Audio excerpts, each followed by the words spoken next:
Ce soir, c'est le week-end, le meilleur moment de la semaine pour beaucoup d'entre vous. Et si je peux vous donner un petit conseil, une occupation pour ce week-end, profitez-en pour vous abonner à nos podcasts. Fresh News et Gamer Express viennent en effet de sortir dans des nouvelles versions et ça marche plutôt bien. Gamer Express est déjà numéro 1 de la catégorie jeux vidéo. Alors à vous de faire désormais grimper Fresh News à la première place du classement des podcasts high-tech. Je compte sur vous. Bonjour à tous, nous sommes le vendredi 7 novembre 2014 et c'est donc parti pour le Fresh News du week-end.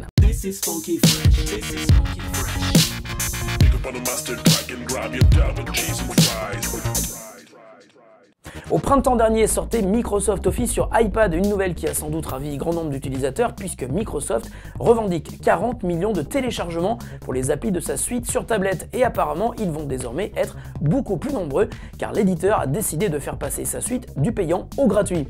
Ainsi, il n'est désormais plus nécessaire de payer un abonnement pour Office 365 pour pouvoir utiliser Office sur iPad.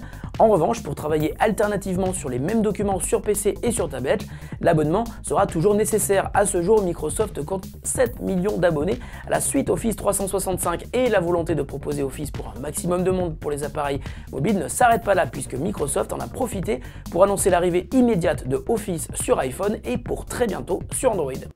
Amazon n'a pas peur de l'échec et le relatif flop du Fire Phone ne l'empêche pas de lancer cette semaine un nouveau produit lui aussi atypique, toujours avec le grand public et la famille comme cible privilégiée.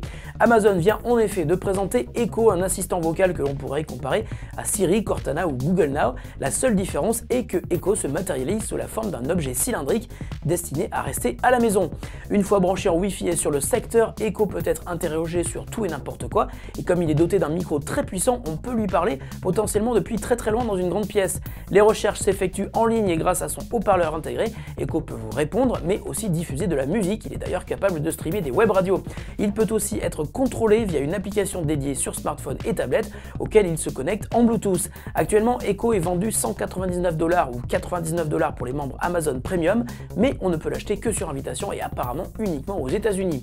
Étant donné la particularité de l'objet et le fait qu'il fonctionne presque exclusivement grâce à la reconnaissance vocale, il n'est pas du tout sûr que ce produit soit déjà programmé pour être vendu en France, mais le concept est prometteur, alors si c'est le cas, on vous tiendra bien sûr au courant. La série des grosses mises à jour des applis mobiles de Google continue. Hier, Google a dévoilé la nouvelle version de Maps et outre le nouveau look qui, comme ses petits camarades Gmail et Agenda, adopte définitivement Material Design, c'est très beau, une nouveauté plutôt sympa s'ajoute à l'application, l'intégration du service de VTC Uber. Ainsi, lorsque vous effectuez une recherche d'itinéraire entre deux points sur une carte, Maps vous affiche toujours plusieurs propositions de transport pour effectuer votre trajet, mais la nouveauté est donc l'arrivée de Uber aux côtés des propositions classiques à pied, en voiture ou en transport en commun. Si vous avez l'appli Uber installée sur votre appareil, qu'il soit sur iOS ou Android, Maps vous affiche ainsi la disponibilité, le prix, la durée estimée pour ce trajet en Uber. Et si vous souhaitez ensuite commander votre voiture avec chauffeur, il suffit de cliquer sur Uber et l'appli se lance avec les infos de trajet déjà entrées dans l'application Maps. Et si l'on peut se demander pourquoi Uber est intégré à Google Maps, il faut juste rappeler que Google figure parmi les gros investisseurs de Uber via Google Ventures. La question du jour nous vient de Marc qui, comme beaucoup d'entre nous, a été impressionné par l'écran du nouvel iMac Retina 5K qui est à ce jour le meilleur écran du monde. Il offre une résolution époustouflante de 5120 par 2880, ce qui correspond à 4 fois la résolution d'un écran Full HD. Mais Marc est sur PC et il a l'intention d'y rester. Il nous demande ainsi s'il existe un écran équivalent pour PC. Alors salut Marc, très bonne question. Alors d'une part, il faut savoir que tu peux rester sur Windows même sur un Mac, que ce soit via une machine virtuelle avec par exemple Parallel Desktop ou le double boot avec Bootcamp proposé par Apple. Les Macs sont ainsi tout à fait capables d'être utilisés comme PC sous Windows, mais si tu veux vraiment un écran dédié à ta config PC, sache que Dell a tout récemment annoncé l'arrivée d'un écran qui possède exactement la même dalle que celle de l'iMac Retina 5K. En revanche, son prix va te faire un petit peu peur puisque le Dell 5K Ultra Sharp sera disponible le mois prochain au tarif de $2500, soit exactement le même prix que l'iMac Retina 5K, qui est d'ailleurs vendu 2599 € en France. À toi de voir ce que tu vas faire, mais pour un prix équivalent, prends l'iMac, il y a un ordinateur à l'intérieur.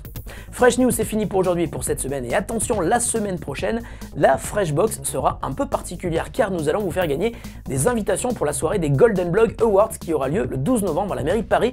Restez bien à l'écoute, on en reparle lundi. Salut à tous et bon week-end.